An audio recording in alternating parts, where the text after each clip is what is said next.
कक्षा 12 के सभी बच्चों का देव क्लासेस में हार्दिक स्वागत है। देव क्लासेस के माध्यम से आज आप देख रहे हैं फिजिक्स का पहला पार्ट वैद्युत, और पहले पार्ट के अंतर्गत पहला अध्याय आपका वैद्युत आवेश तथा क्षेत्र। जब चैप्टर का नाम ही है वैद्युत आवेश, तो सबसे पहला प्रश्न यही बनता है वैद्युत आवेश क्या है। तो वैद्युत आवेश पदार्थ का वह अर्थ होता है या वह गुण कह सकते हैं। वैद्युत आवेश पदार्थ का वह गुण होता है जिसके कारण वस्तुएं वैद्युत बल का अनुभव करती हैं। ध्यान दीजिएगा, वैद्युत आवेश पदार्थ का वह गुण होता है जिसके कारण वस्तुएं वैद्युत बल का अनुभव करती हैं। वैद्युत आवेश या आवेश दो प्रकार के होते हैं, एक होता है धनावेश, एक होता है ऋण आवेश। समान प्रकृति के आवेशों के बीच प्रतिकर्षण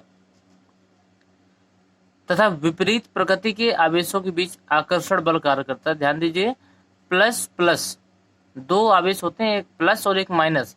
तो जो प्लस प्लस के आवेश होते हैं ये समान आवेश कहलाएंगे, और प्लस माइनस के आवेश जो होंगे वो आपके विपरीत आवेश कहलाएंगे।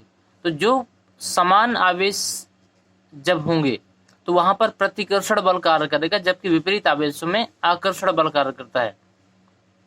विद्युत आवेश एक अदिश राशि है, इसका मान धनात्मक या ऋणात्मक या शून्य कुछ भी हो सकता है। विद्युत आवेश का मान कुछ भी हो सकता है। विद्युत आवेश का जो मात्रक होता है वो कूलाम होता है। वैद्युत आवेश का मात्रक या विद्युत आवेश का मात्रक क्या होता है? कूलाम होता है। मोस्ट इंपोर्टेंट ये पार्ट है आवेशन का इलेक्ट्रॉनिक सिद्धांत। परमाणु में इलेक्ट्रॉन तथा प्रोटॉनों की संख्या, ध्यान दीजिएगा, यदि किसी परमाणु में इलेक्ट्रॉन होते हैं आपके ऋणावेशित और प्रोटॉन होते हैं आपके धनावेशित, यदि इनकी संख्या बराबर होगी तो ऋणावेश तथा धनावेश की मात्राएं बराबर हो जाएंगी। इस प्रकार परमाणु कैसा होता जाएगा? उदासीन। तो जितने इलेक्ट्रॉन उतने प्रोटॉन, तो सारे इलेक्ट्रॉन प्रोटॉन को कैंसिल कर देंगे और वो परमाणु कैसा हो जाएगा? विद्युत उदासीन हो जाएगा। एक इलेक्ट्रॉन का जो द्रव्यमान होता है वो होता है 9.10 × 10⁻⁻37 किलोग्राम। प्रोटॉन का द्रव्यमान होता है 1.6 × 10⁻27 किलोग्राम। न्यूट्रॉन का द्रव्यमान होता है 1.6 × 10⁻27 किलोग्राम। मतलब प्रोटॉन और न्यूट्रॉन का द्रव्यमान लगभग समान होता है, लेकिन इलेक्ट्रॉन का द्रव्यमान 9। अगला है स्थिर वैद्युत प्रेरण। ये जो नोट्स आप देख रहे हैं ये मोस्ट इंपोर्टेंट प्रश्नों की एक श्रृंखला है जो हमने स्वयं अपने विद्यार्थियों के लिए तैयार करवाई है, और उन्हीं नोट्स से हम आपको आज पढ़ा रहे हैं। इस नोट से सबसे बड़ा फायदा आपको ये होगा कि आपको सिर्फ वही चीजें मिलेंगी जो आपके लिए महत्वपूर्ण है और पेपरों में पूछी जाने वाली हैं, और बिल्कुल एक्यूरेट हम लोग फिक्स टॉपिक पे चर्चा करेंगे। हम लोगों को समय बर्बाद नहीं करना है, कम से कम समय में आपका अधिक से अधिक कोर्स कंप्लीट हो, इसलिए हमने अपनी द्वारा बनाई गई नोट्सों का सहारा लिया है, ताकि ऑनलाइन क्लासों में आपको बिल्कुल भी दिक्कत ना हो समझने में, आप आसानी से चीज़ों को समझ सकें। और जो भी चीज़ें आपको समझ में नहीं आती हैं उनको आप कमेंट बॉक्स के माध्यम से या फिर व्हाट्सएप नंबर के माध्यम से आप हमसे समस्या का समाधान पा सकते हैं। चलिए अगला देखते हैं स्थिर वैद्युत प्रेरण। इसमें निकटवर्ती आवेश वस्तु में उपस्थित किसी पदार्थ में आवेश के पुनः वितरण की घटना को स्थिर वैद्युत प्रेरण कहते हैं। इसमें क्या होता है? वैद्युत प्रेरण के कारण ही एक आवेशित वस्तु एक उदासीन वस्तु को अपनी ओर आकर्षित करती है। वैद्युत प्रेरण का जो गुण होता है उसके कारण ही आवेशित वस्तु एक उदासीन वस्तु को अपनी ओर आकर्षित करती है। ये महत्वपूर्ण प्रश्न है ये आवेश संरक्षण का नियम। आवेश संरक्षण के नियम के अनुसार यदि निकाय का आवेश सदैव नियत होता है तो नेट आवेश को ना ही उत्पन्न किया जा सकता है और ना ही नष्ट किया जा सकता है। ध्यान दीजिएगा कि जो यदि आवेश संरक्षण के अनुसार निकाय का आवेश सदैव नियत होता है, सिर्फ उत्तर इतना है इसका। आवेश संरक्षण के नियम के अनुसार किसी निकाय का आवेश सदैव नियत होता है और नेट आवेश को न तो उत्पन्न किया जा सकता है और ना ही नष्ट किया जा सकता है। अगला प्रश्न इसी में मूल आवेश के बारे में। किसी आवेशित वस्तु अथवा कण पर आवेश के न्यूनतम संभव मान का परिमाण है। जो मूल आवेश होता है वो किसी आवेशित वस्तु अथवा कण पर आवेश के न्यूनतम संभव मान का परिमाण होता है। इसे मूल आवेश भी कहते हैं। मूल आवेश कितना होता है इलेक्ट्रॉन पे? 1.6 × 10⁻⁻⁹। किसी आवेशित वस्तु अथवा कण पर आवेश का मान ज्ञात कीजिए। किसी आवेशित वस्तु अथवा कण पर आवेश का मान, आवेश बराबर होता है Q बराबर होता है N/E। सॉरी, ये गलत लिखा हुआ इसमें, Q बराबर N × E होता है। Q बराबर N × E। अगला है आवेश का क्वांटम सिद्धांत। क्वांटम सिद्धांत के अनुसार किसी आवेशित अथवा कण पर, ऐसा कह सकते हैं किसी आवेशित कण पर आवेश का मान मूल आवेश का पूर्ण गुणज होता है। किसी आवेशित कण पर आवेश का मान मूल आवेश का पूर्ण गुणज होता है। इसे आवेश का क्वांटम कहते हैं। इसमें कुछ थोड़ा बहुत राइटिंग मिस्टेक है, उसको मैं आपको बताता जा रहा हूँ, उसको ध्यान देके लिखिएगा। किसी आवेशित, यहाँ पर अथवा की कोई आवश्यकता नहीं है, किसी आवेशित कण पर आवेश का मान मूल आवेश का पूर्ण गुणज होता है। इसे आवेश का क्वांटम सिद्धांत भी कहते हैं। मूल आवेश को आवेश का क्वांटम कहते हैं। आवेश का सबसे छोटा मात्रक फ्रैंकलिन तथा सबसे बड़ा मात्रक क्या होता है? फैराडे होता है। आवेश का सबसे छोटा मात्रक फ्रैंकलिन तथा सबसे बड़ा मात्रक फैराडे होता है। यहाँ पे फैराडे होता है। अल्फा कण पर +3.2 × 10⁻⁻⁹ कूलाम का आवेश होता है। अल्फा कण पर +3.2 × 10⁻⁻⁹ कूलाम का आवेश होता है। अगर कभी इसके बाद में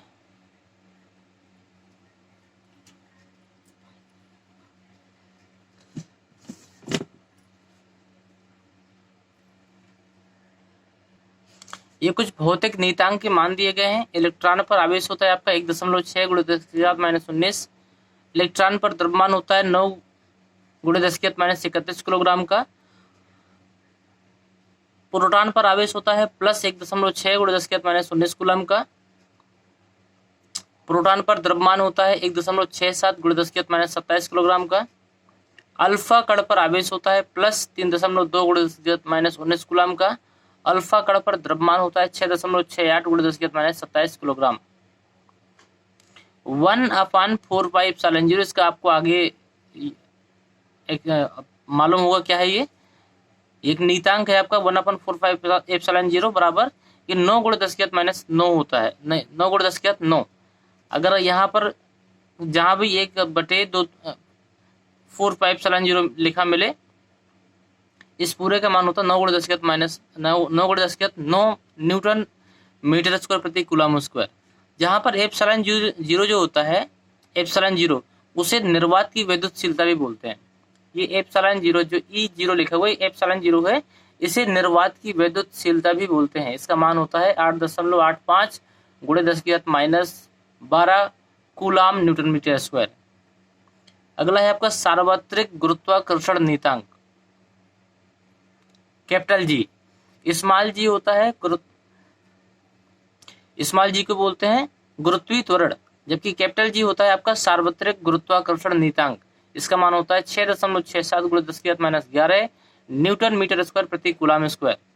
और गुरुत्वीय त्वरण जी का मान होता है 9.8 मीटर प्रति सेकंड स्क्वायर। यहाँ पर मीटर है, मीटर प्रति सेकंड, यहाँ पर मीटर है आपका। कूलम का नियम क्या कहता है? दो स्थिर बिंदु आवेशों के बीच लगने वाला आकर्षण या प्रतिकर्षण बल, दो स्थिर बिंदु आवेशों के बीच लगने वाला आकर्षण या प्रतिकर्षण बल दोनों आवेशों के परिमाणों के गुणनफल के समानुपाती तथा उनके बीच की दूरी के वर्ग के अनुक्रमानुपाती होता है। ध्यान दीजिएगा, दो स्थिर बिंदु आवेशों के बीच में, इसको हम लोग इस तरह समझ सकते हैं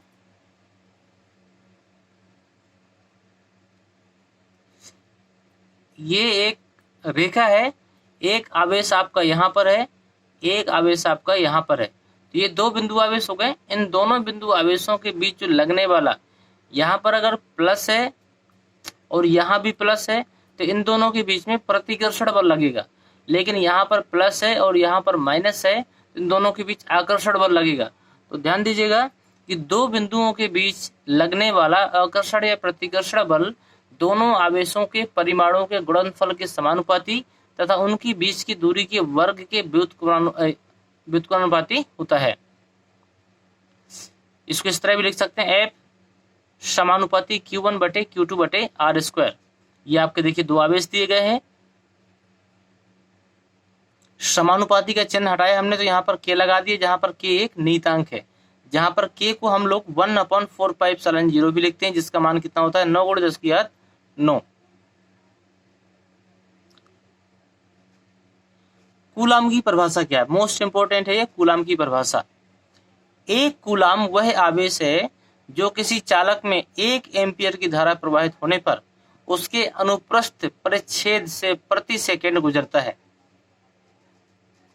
एक कूलाम वह आवेश है, ध्यान दीजिएगा, एक कूलाम वह आवेश है जो किसी चालक में 1 एम्पियर की धारा, किसी भी चालक में अगर हम 1 एम्पियर की धारा प्रवाहित करें तो उसके अनुप्रस्थ परिच्छेद से प्रति सेकंड जो गुजरता है, क्या गुजरता है? आवेश। एक कूलाम वह आवेश है जो किसी चालक में 1 एम्पियर की धारा प्रवाहित करने पर उसके अनुप्रस्थ परिच्छेद से प्रति सेकंड गुजरता है। निर्वात में 1 मीटर की दूरी में स्थित दो बिंदुओं के आवेशों का वैद्युत बल का न्यूनतम मान क्या होगा? ये प्रश्न भी है आपका, यहाँ पर दिया गया निर्वात में 1 मीटर की दूरी पर, तो R बराबर 1 मीटर, दो आवेश, तो यहाँ पर Q1 Q2 हमने दो आवेश मान लिए। सूत्र होता है F बराबर 1/4πε0 इंटू Q1 बटे Q1 इंटू Q2 बटे R²। तो इतने पूरे का नाम मान देखिए 9 × 10⁹ होता है, तो ये रख दिया, Q1 का मान रख दिया, Q2 का मान रख दिया, R² ये रखा हुआ है। तो R का मान कितना था यहाँ पर देखिए, 1 का वर्ग करेंगे तो 1 ही रहेगा, इसलिए नीचे वाला पार्ट बिल्कुल खत्म हो जाता है, ऊपर वाला ये बचा। जब इसको हल करेंगे आप तो ये आ जाएगा आपका, F का मात्रक न्यूटन होता है, तो यहाँ पर आप न्यूटन भी लिख सकते हैं।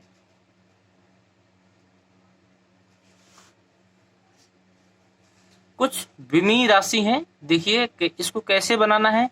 अगर आप इसे सीखना चाहते हैं तो कक्षा 11वीं का पार्ट अपलोड किया गया है आज की डेट में ही, उसमें विमा कैसे बनाई जाती हैं, आपको रटने का काम नहीं रहेगा, आप आसानी से सीख सकते हैं। तो आप उस वीडियो को देखकर आप विमीय राशि बनाना सीख सकते हैं। इसके बाद अगला है हमारा विद्युत क्षेत्र।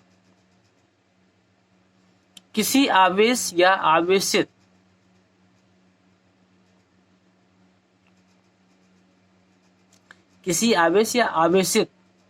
का वह क्षेत्र जिसपे हम विद्युत प्रभाव का अनुभव कर सकें, या फिर इसकी जगह पे और छोटा शब्द बोल सकते हैं कि वह क्षेत्र जहां हम विद्युत प्रभाव का अनुभव करते हैं, विद्युत क्षेत्र कहलाता है।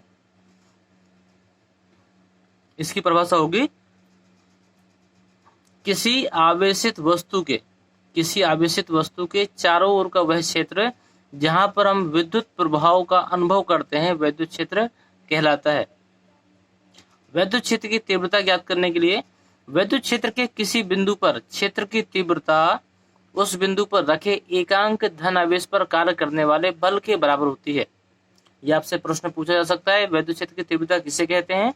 तो विद्युत क्षेत्र के किसी बिंदु पर क्षेत्र की तीव्रता उस बिंदु पर रखे एकांक धनावेश पर कार्य करने वाले बल के बराबर होती है। विद्युत क्षेत्र एक सदिश राशि है, इसे ई सदिश, जो ऊपर तीर लगा हुआ है इसे हम सदिश बोलते हैं या वेक्टर भी बोलते हैं। मैथ की भाषा में आप इसको वेक्टर के नाम से जानेंगे। तो जो भी सदिश राशियां होती है उसके ऊपर हम लोग वेक्टर का चिन्ह लगाते हैं, जो अदिश राशियां होती है उस पर हम नहीं लगाते हैं। तो E vector equal to F vector बटे क्यू ओ, इसका मात्रक न्यूटन प्रति मीटर प्रति कूलाम अथवा वोल्ट प्रति मीटर भी होता है। इसका जो विमीय सूत्र होता है ML T-3 A-1 होता है। धनावेश पर बल की दिशा विद्युत क्षेत्र के समान होती है तथा ऋण आवेश पर विद्युत क्षेत्र के विपरीत दिशा में इसकी दिशा होती है। यदि माध्यम निर्वात हो तो क्या हो जाएगा, यदि माध्यम निर्वात का होगा तो 1/4π0 इंटू r² हो जाएगा। ये विद्युत क्षेत्र, ये मोस्ट इंपोर्टेंट है आपका, विद्युत क्षेत्र रेखाएं, इसी को हम लोग विद्युत बल रेखाएं भी बोलते हैं। विद्युत बल रेखा विद्युत क्षेत्र में खींचा गया वह काल्पनिक वक्र है जिसके किसी बिंदु पर खींची गई स्पर्श रेखा उस बिंदु को क्षेत्र की तीव्रता दिखाती है। हम चित्र के माध्यम से देख लेते हैं। ये देखिए, अगर हम इसको विद्युत क्षेत्र मान लें ये, और इस पे अगर हमें किसी प्रकार की रेखा खींचनी हो तो ध्यान दीजिएगा कि विद्युत बल रेखा विद्युत क्षेत्र में खींचा गया वह काल्पनिक वक्र है। काल्पनिक वक्र इसलिए क्योंकि ये हमें दिखाई नहीं देता, जिसके किसी बिंदु पर खींची गई स्पर्श रेखा उस बिंदु को क्षेत्र की तीव्रता दिखाती है तथा उस बिंदु के चारों ओर एकांक क्षेत्रफल के लंबवत गुजरने वाली बल रेखाओं की संख्या क्षेत्र की तीव्रता के परमाणु को प्रदर्शित करती है। इनके गुण हैं जो ये मोस्ट इंपोर्टेंट है, इनके गुण आ सकते हैं आपके पेपरों में कि विद्युत बल रेखाओं के गुण क्या होते हैं। इनके 1-2 प्रश्न जरूर आते हैं। तो विद्युत बल रेखाएं धनावेश से चलकर ऋणावेश में समाप्त होती हैं। विद्युत बल रेखाएं जो होती हैं वो धनावेश से हमेशा चलेंगी और ऋणावेश में समाप्त होंगी। अगला है, एक समान विद्युत क्षेत्र में बल रेखाएं सीधी, समांतर तथा समान दूरी पर होती हैं। ध्यान दीजिएगा, एक समान विद्युत क्षेत्र में बल रेखाएं सीधी, समांतर, समांतर का मतलब होता है वो एक दूसरे से बराबर दूरी पर होंगी। जहां विद्युत क्षेत्र नहीं होता वहां कोई बल रेखा भी नहीं होती है। जहां विद्युत क्षेत्र नहीं होगा वहां पर कोई बल रेखा भी नहीं होगी। आवेशित चालक के सतह के प्रत्येक भाग पर बल रेखा सदैव लंबवत होती है। आवेशक जो चालक होगा उसके सतह के प्रत्येक भाग पर बल रेखा कैसी होगी, सदैव लंबवत होती है। स्थिर विद्युत क्षेत्र में बल रेखाएं बंद वक्र नहीं बनाती हैं। स्थिर विद्युत क्षेत्र में बल रेखाएं बंद वक्र नहीं बनाती हैं क्योंकि बल रेखा एक ही आवेश से प्रारंभ होकर उसी पर समाप्त नहीं हो सकती। 2 विद्युत बल रेखाएं एक दूसरे को कभी भी नहीं काट सकती। ये मोस्ट इंपोर्टेंट पॉइंट है 6वां वाला। 2 विद्युत बल रेखाएं एक दूसरे को कभी नहीं काट सकती। ऐसा होने पर कटान बिंदु पर 2 रेखाएं बन जाएंगी जो कि असंभव है, क्योंकि कभी भी विद्युत क्षेत्र की 2 दिशाएं नहीं हो सकती हैं।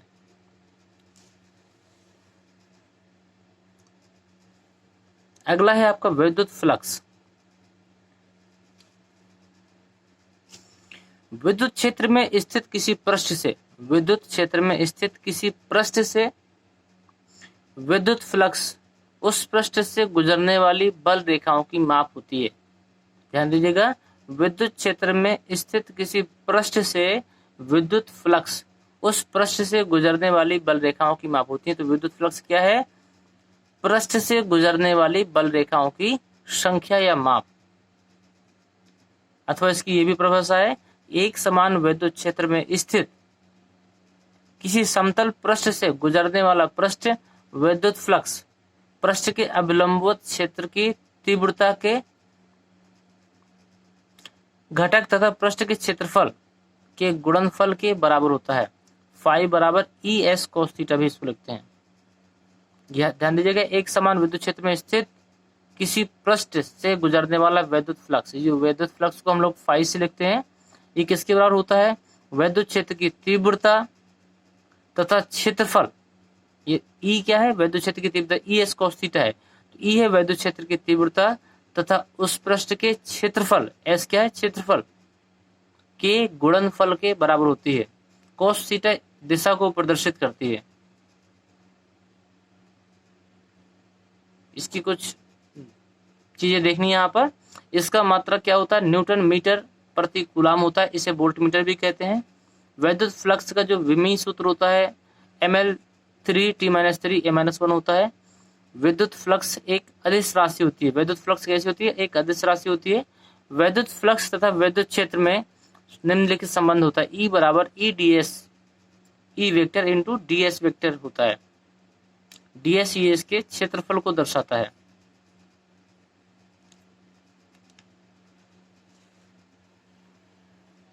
ये गलत लगे, ये द्विध्रुव है यहाँ पर।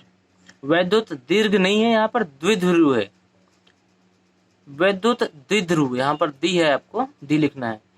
वैद्युत द्विध्रुव वह निकाय है जिसमें दो समान परिमाण तथा विपरीत प्रकृति के आवेश अल्प दूरी पर स्थित होते हैं। वैद्युत द्विध्रुव वह निकाय है, द्विध्रुव का मतलब होता है, यदि हम किसी छड़ को ले लें, जैसे देखिए Q1 Q2, ये इसके दो ध्रुव हैं, एक ये और एक ये। तो यदि वैद्युत द्विध्रुव वह निकाय है जिसमें दो समान परिमाण, परिमाण का मतलब आवेशों से, तथा विपरीत प्रकृति के आवेश अल्प दूरी पर स्थित होते हैं। जब भी दो दूरी की बात कहेंगे तो उनकी दूरी को हम लोग 2L मानते हैं। इसकी कुछ कंडीशन है कि दोनों आवेशों को मिलाने वाली रेखा द्विध्रुव की अक्ष कहलाती है, और दोनों आवेशों के बीच की दूरी को हम लोग 2L मानते हैं, जो द्विध्रुव की लंबाई भी कहलाती है। और द्विध्रुव का कुल आवेश शून्य होता है, लेकिन विद्युत क्षेत्र शून्य नहीं होता है। द्विध्रुव का कुल आवेश कैसा होता है? शून्य होता है, लेकिन इसका विद्युत क्षेत्र शून्य नहीं होता है। प्रत्येक विद्युत द्विध्रुव आघूर्ण होता है, मतलब इसमें विपरीत आवेश होता है, इसलिए भी एक दूसरे को घुमाने का प्रयास करता है। बाकी इसकी चीजें हम अगले पार्ट में देखेंगे। तो ये पहले पार्ट में इतने ही, देखिए इसके अगले पार्ट में बाकी चीजों को। और अगर आपको वीडियो पसंद आए तो आप इस वीडियो को अधिक से अधिक छात्रों तक भेजने का कार्य करें, ताकि अधिक से अधिक लोग इस ऑनलाइन क्लासेस में जुड़कर घर बैठे अपनी शिक्षा को ग्रहण कर सकें तथा आने वाली परीक्षाओं में अच्छे अंक हासिल करें। हमारी सारी क्लासें बिल्कुल निःशुल्क हैं, और हम छात्रों को नोट्स और ई बुक भी प्रोवाइड करते हैं, जो कि बिल्कुल निःशुल्क है। तो आप अधिक से अधिक संख्या में जुड़ने का प्रयास करें। Thank you.